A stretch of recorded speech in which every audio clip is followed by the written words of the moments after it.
இப்போ நீங்கள் சொல்கிறீங்களா, நான் 50 ஆண்டு கால அனுபவத்தில் பல சந்திச்சிருக்கிறேன், பேசியிருக்கிறேன், பல அனுபவங்கள் இருக்குன்னு சொல்கிறீங்க. இப்போ இந்த சம்பவத்தில் அவர் கரூர் செல்லாததுக்கு காரணம் என்ன? சினிமா நடிகர் அப்படிங்கிறத விட்டுருங்க. இப்போ அவர் போனால் கேள்வி அதிகமாக கேட்பாங்க, அது எதிர்கொள்ள முடியாத ஒரு நிலை வரும் அப்படிங்கிற அந்த மாதிரி ஒரு நிலையா, இல்லை வேற ஏதாவது காரணமா? இல்லை, நமக்கு காரணம் தெரியாது. போலீஸ்ல அனுமதி மறுத்துட்டாங்கன்னு சொன்னதுக்கு இது வரைக்கும் ஆதாரத்தை அவங்க சொல்ல. போலீஸ் அனுமதிக்கு நீங்க வந்து ஒரு விண்ணப்பம் கொடுக்கணும். ஒரு சாதாரண ஹால் மீட்டிங் கூட நீங்க வந்து அனுமதி கொடுக்கணும், அனுமதி கேட்கணும். அதை கூட்டத்துக்கு எந்த இது வரைக்கும் ஆதாரம் வரவே இல்லையே. அனுமதி மறுத்ததுக்கு போய் ஒருத்தர் மீட்டிங் போட்டு வந்து என்ன நடந்துச்சு அப்படி சொல்லவே இல்லை. அனுமதி மறுக்கிறதுங்கிறது நடக்கல, இது வரைக்கும் தமிழ்நாட்டு நடக்கல. இன்னைக்கு அதிமுக கூட்டம் நடக்குது, நாம் தமிழர் மீட்டிங், கம்யூனிஸ்ட் கட்சிகள் மீட்டிங் நடத்துறாங்க.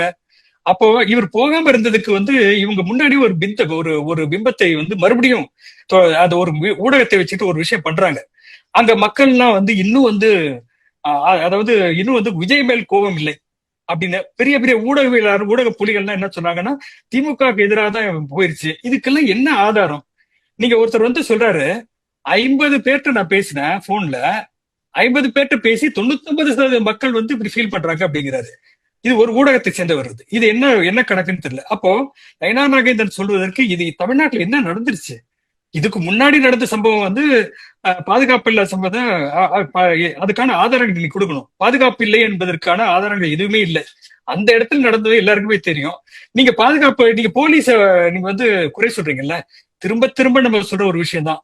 நாமக்கல்ல இருந்து கரூருக்கு வரும்போது அந்த எல்லையில இருந்து கூட்டிட்டு வந்து உண்டு இந்த நிகழ்ச்சி, இந்த துர்மரணங்கள் இந்த நடக்கிறதுக்கு முன்னாடி அவர் என்ன சொல்றாரு, நான் அங்கிருந்து இங்க வந்திருக்கவே முடியாது, போலீஸுக்கு நன்றி, மனமார்ந்த நன்றி பாராட்டுறாரு.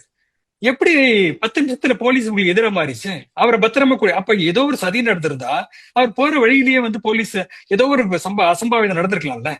ஏன் வந்து செந்தில் பாலாஜி வந்து பெரிய பவர்ஃபுல் அப்படின்னு சில பேர் பெரிய பெரிய லாயர்லாம் கூட பேசுறாங்க. அவர் செய்யக்கூடியவர் அது என்ன? நான் என்ன சொல்றேன்னா, அவரு இப்ப உண்மையிலேயே ஒரு பவர்ஃபுல்லான பொலிட்டீஷியன் நினைச்சிருந்தா அந்த ஊர்வலத்தை அந்த இடத்துல நிறுத்திருக்கலாமே. நாமக்கல்ல இருந்து கரூர் வர வழியில தடுத்து நிறுத்ததுக்கு எவ்வளவு வழிகள் இருக்கு, அதெல்லாம் எல்லாருக்குமே தெரியும். ஆனா அதெல்லாம் செய்யல. அவங்க எந்த நேரத்தை தடுத்தாங்க? நீங்க போலீஸ் சொன்னதை கேட்கல. 50 அடிக்கு முன்னாடி இது அதான் நிக்கணும்னு சொல்றதை நீங்க வந்து அந்த இடத்துல போய் நீங்க இப்ப வந்து நக்கீரன் கோபால் அண்ணா கூட அவர் சொல்லியிருக்காரு, ஷூட்டிங் ஜனநாயகன் ஷூட்டிங் நடந்திருக்கு, அதுக்கு ஒரு மறுப்பு தெரிவிக்கணும்ல. நீங்க இது வரைக்கும் வந்த எனக்கு என்ன, விஜய் ஒரு 3 நிமிஷம் வீடியோ, அதுக்கப்புறம் நம்ம பாக்குறது வந்து இந்த டிராமா, இங்க நடக்கிற ஒரு மனிதாபிமானமற்ற ஒரு செயல். அவர்கள் வந்து இவங்களை வந்து இந்த ரசிகர்களையோ குடும்பத்தையோ வந்து ஒரு மனுஷனா கூட மதிக்கிறது இல்லை என்பதுதான் காமிக்குது இந்த